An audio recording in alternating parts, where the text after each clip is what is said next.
What's going on, everybody? Welcome to the channel. It's pretty cold out today. We're still going to get it done for you. Got a brand new Cimarron 1873.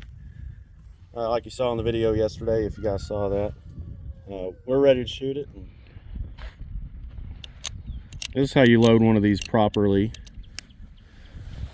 Oh, cowboys. The way to do it safely is you'll only load 5 rounds. So you'll load the first one, skip one, and then load 4 more.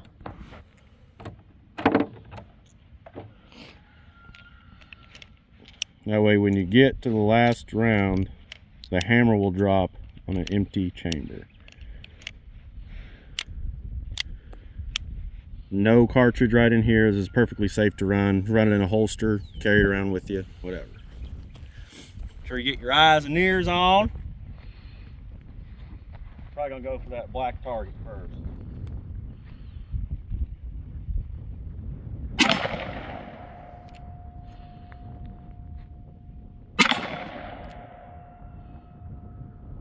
Sitting a little low. I'm fine sighting it right now, right at the center. That one wasn't too bad. Pulled left a bit. May have jerked on that one. That should be it.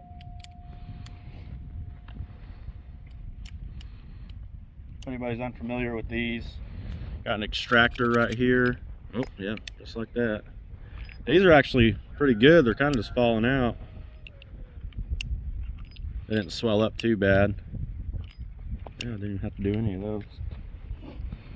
Well, I did a little bit. Probably can't even see that on camera. That's pretty sweet. This thing's a sweet shooting gun. I need to try to tighten that up a little bit though. Like I said, it is cold. Probably am shaking a little bit.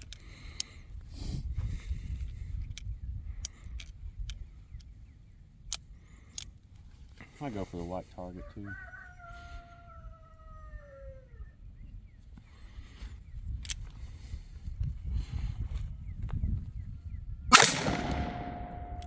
That was dead on.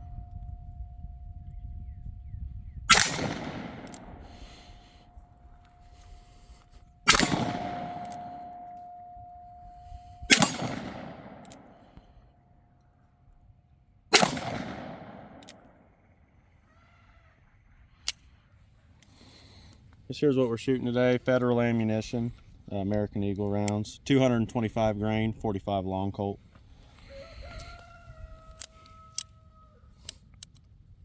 Initial reactions, I've shot 10 rounds through it. The sights are a little off. Left and right seems to be okay, but sitting here probably like 10 yards away. It's probably just a little bit low. Here I would fully suspect to find sight it and it be right on, up and down. That white target wasn't very far, but I'm not fine sighting it. This firearm is a little bit different from others. I don't know if you'll be able to focus in here, but this rear cutout is notched out quite a bit further and it's got a bigger front sight. I can show you that on another pistol in a later video. But I would fully suspect to have the top of this front sight match up with the top of this rear sight at this distance and be dead on. And I'm having to pull up probably about 3/4 sight. So about right there is where it's lining up with, and that's looking to be centered up and down. Left and right seems fine. Most of these pistols you won't have any trouble like that. But it shoots awesome. I haven't had any malfunctions, and you really shouldn't with one of these firearms. It's not like it's not like a semi-automatic or anything like that where you would have ejection failure or anything like that. But this thing's sweet.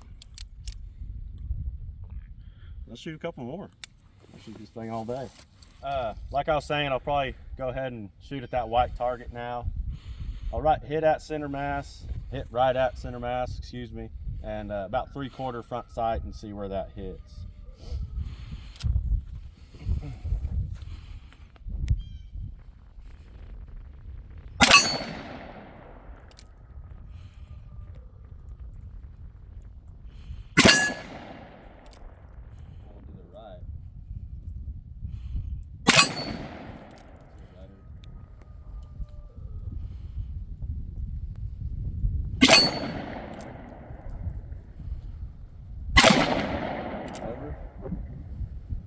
Should be it.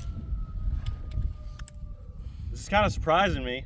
This barrel has a 4 3/4. It's a shorter barrel that you can get. Not the shortest. I mean, they do have some like the Doc Holliday Huckleberry edition. I think it's like a 3-inch barrel or something like that. But for the shortest production that Colt ever came out with, this does not kick near as hard as what I thought it would.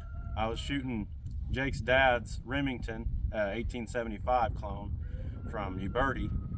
Same load, 225 grain, just 45 Colt, regular old cowboy round. And it was actually kicking harder than this, and it's got a 7.5-inch barrel. So that's something I'm actually pleasantly surprised about. Yeah, this gun's sweet. I could honestly shoot this thing all day long and it wouldn't hurt my hands at all. Jake, do you want to shoot it? Sure. Yeah, this thing's sweet.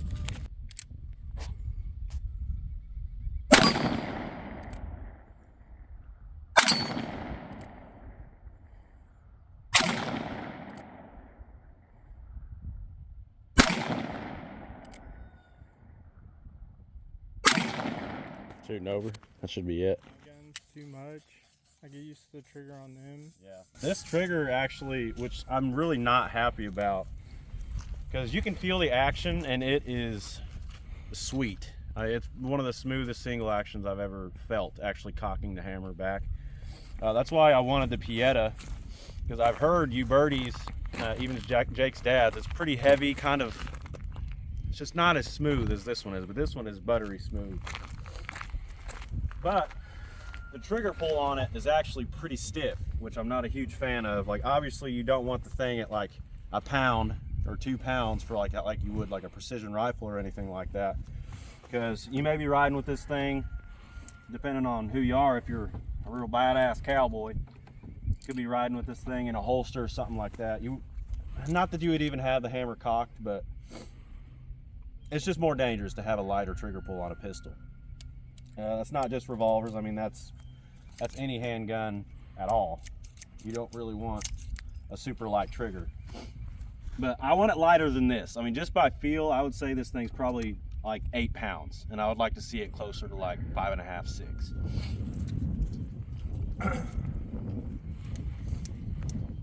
Is that what you were thinking too? About 8 pounds? Yeah, it's stiffer. It's pretty stiff. I'm not a huge fan of it, but that's not that big of a deal. They sell spring kits for these things all over the place, and I'm gonna do a spring kit on it.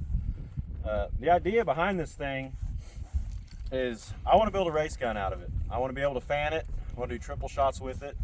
I just want to be a cowboy, and that's what's going to happen. I'm going to do it. You can get a spring. These springs are like $100 for these things, and then I'll have to have the cylinder machine. Look up Tuco the Rat on YouTube. He does great things with these race guns. He pretty much made the triple shot like a resurgence. Like back in the day, Bob Munden was the guy for stuff like this, fast draw, trick shooting, and Tuco the Rat kind of picked up where he left off. He's doing good stuff. He's even got a quad shot where he does one off the belt, well, trigger, one off the belt, and then thumb and pinky. So it's crazy, but I would like to get to where I can do some stuff like that for sure.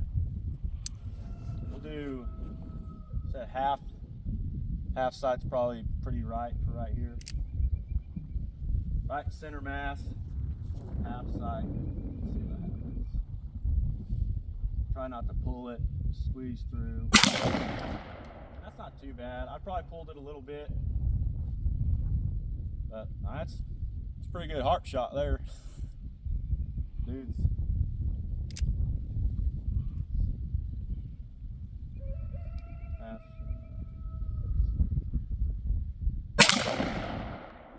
Off to the right again. Yeah, I gotta be pulling it.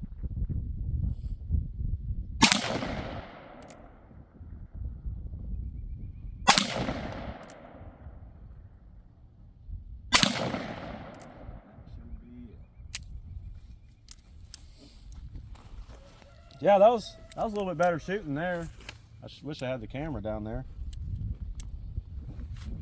That's not bad. Might do some hit shooting real quick to sum up the video. That'd be kind of cool. I've tried a little bit of hip shooting with my Heritage in the past, never done it with a 45. Remember when you're doing this stuff, be safe. Like, it's probably not all that safe to shoot with live ammo regardless from the hip, but make sure the muzzle's in front of your body. Don't get your hand out in front of it. Don't be hammered like, fucking A. Don't be fanning the hammer with live ammunition. It's just not safe. It's pretty silly.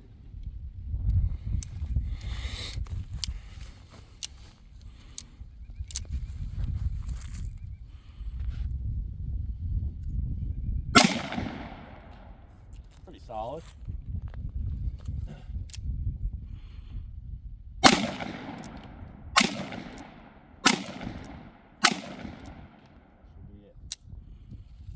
Pretty happy with that. Gosh dang. Man, I thought that was gonna be it, but I gotta do 5 more after that.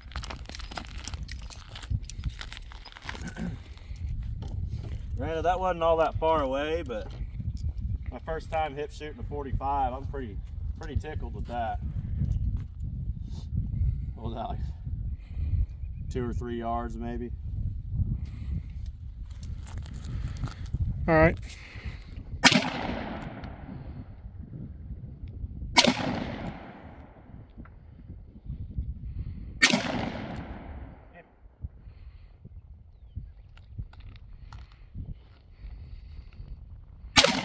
Looks to me like you're shooting below it. You reckon? That was high, I know that.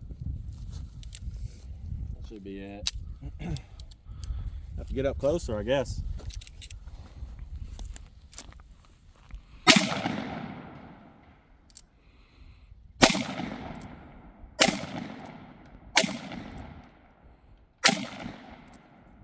Man, like obviously, if you're aiming down the sight and you change a little bit, it makes a difference. But I feel like I barely moved, and I went from, that's like a 12 or 13 inch spread on that target. So hip shooting is definitely something I'm gonna have to practice, especially if I want to do any fast draw competitions or anything like that. Anyway, that's probably it for this video. Thank you for watching. Like and subscribe, and I'll see you next time.